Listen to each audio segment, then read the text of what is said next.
Seguimos en la señal de negocios televisión. Vamos con el análisis a cierre de los mercados de renta variable en Europa. Darío García, XTB, ¿qué tal? Muy buenas tardes.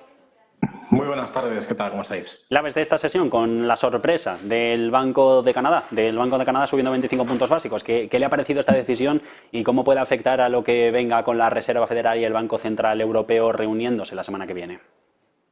Pues sobre todo lo que destaca es que el Banco de la Reserva de Canadá sigue considerando que los datos de inflación son lo suficientemente elevados para que lo que esperaba el mercado, que era un parón y dejar los tipos en los 4,5 puntos, finalmente se subieran 25 puntos básicos más hasta el 4,75. Esto puede ser quizá un preaviso de lo que puedan hacer otros grandes países, como lo que esperamos la semana que viene, en el caso de la Reserva Federal, o incluso por parte del Banco Central Europeo, aunque en este caso es más certero porque fue la propia Christine Lagarde la que nos dijo que se subirían los tipos de interés. Y en este marco, pues sobre todo ver que probablemente el freno o la desaceleración en determinados datos macroeconómicos que siguen siendo perjudiciales para la evolución de los precios y que siguen constriyendo enormemente la demanda, pues siguen estando muy presentes en las previsiones de los grandes bancos. Darío, ha hablado hoy Schnabel del Banco Central Europeo comentando que no está cerca la paralización en las subidas de los tipos y de hecho ha comentado la del supervisor de Frankfurt que queda camino por recorrer. No sé cómo ves estas palabras.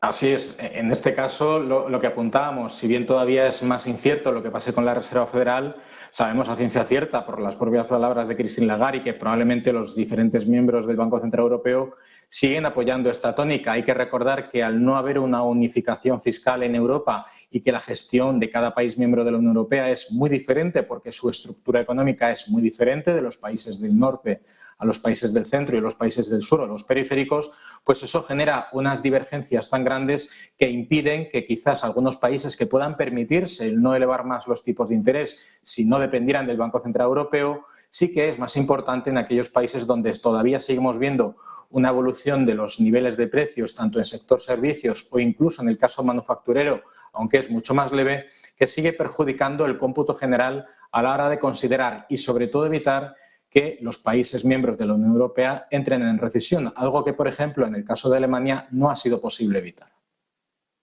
Es un momento en el que también hablabas de la unión fiscal, una unión fiscal que está ahí, que no sabemos hacia dónde va, pero la bancaria, porque hoy se ha hablado del tema en Europa y se coincide en que hay que acelerarla, pero los Estados miembros se oponen tajantemente, no quieren perder soberanía en favor de un gran banco paneuropeo.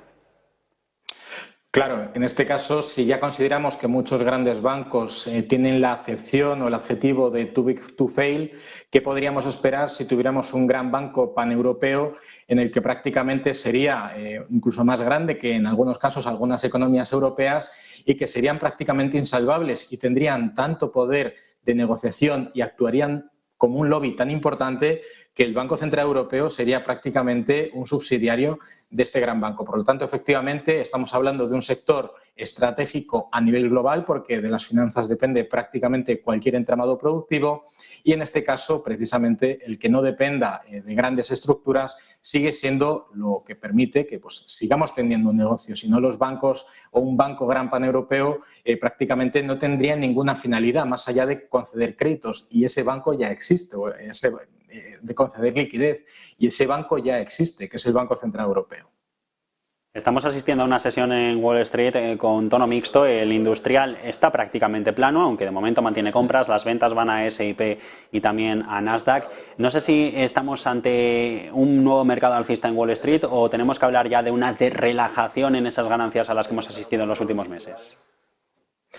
Aquí, sobre todo, destacaría la fuerte caída que hemos visto en la volatilidad en los últimos días. Los niveles actuales de la volatilidad o del VIX o del índice del miedo, cualquiera de estos adjetivos nos define el mismo activo, está en niveles de mínimos previos a la pandemia y en niveles en zona de mínimos de hace casi 10 años. Y eso normalmente, para que aquellos que puedan ver a través de una metáfora lo que podría anteceder, estamos justo en el momento en el que estamos viendo la tormenta llegar, han dejado de sonar los pájaros y ya no hay corrientes de aire. Es decir, estamos, bajo mi punto de vista y bajo nuestro punto de vista, ante la cúspide de los máximos en los mercados de renta variable justo antes de que empiecen a corregir y empiecen a caer pues, los chuzos de punta, que podríamos también utilizar la misma analogía.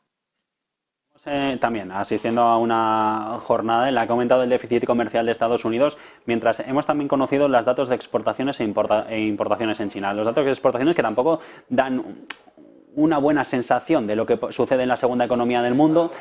No sé si quizás estamos hablando de recuperación truncada, pero los datos en base tampoco son malos. No son todo lo buenos que se preveía, pero no son malos. Claro, en este caso es el dato que tenemos en función de con qué lo comparemos.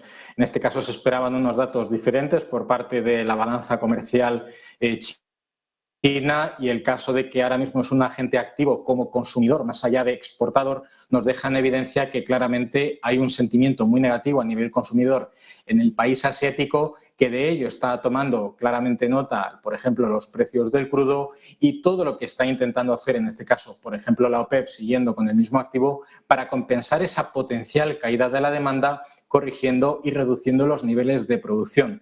En cualquier caso, que es la principal economía manufacturera o incluso industrial del mundo, que es la China, por volumen de negocio, esté mostrando ese tipo de deterioros, también los vimos con los PMIs y los Caixin, que dejan claramente en evidencia que China ya no es un país excluido respecto al resto de países occidentales como potencias del primer mundo, consumidoras y demandantes de bienes y servicios, sino que en este caso ya debemos incluirla, dado que hace ya bastante tiempo que hemos visto o hemos dejado de ver tasas de crecimiento de la propia economía china de doble dígito, algo que nos tenía acostumbrados en la última década.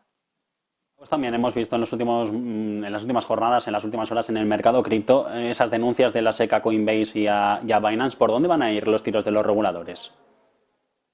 Pues sobre todo, y la principal denuncia del regulador estadounidense es la definición de la actividad o el objeto de actividad que tienen estas entidades, porque por un lado son las propias creadoras de determinadas criptomonedas, por otro lado son plataformas de negociación que además negocian activos que tienen la calificación o el adjetivo o la credencial de valor según la definición del comité, en este caso del regulador estadounidense de la SEC. Por lo tanto, técnicamente están jurídicamente incumpliendo ese punto, y veremos qué tipo de adaptación hacen, porque en algunos casos esto podría generar que muchas criptomonedas, al menos en Estados Unidos, se lleguen a prohibir porque no cumplen ese requisito de valor. Darío García, analista de XTV, muchas gracias por haber atendido a Negocios Televisión. Un saludo. Igualmente, hasta la próxima. Nosotros les recordamos esa última hora que la Unión Europea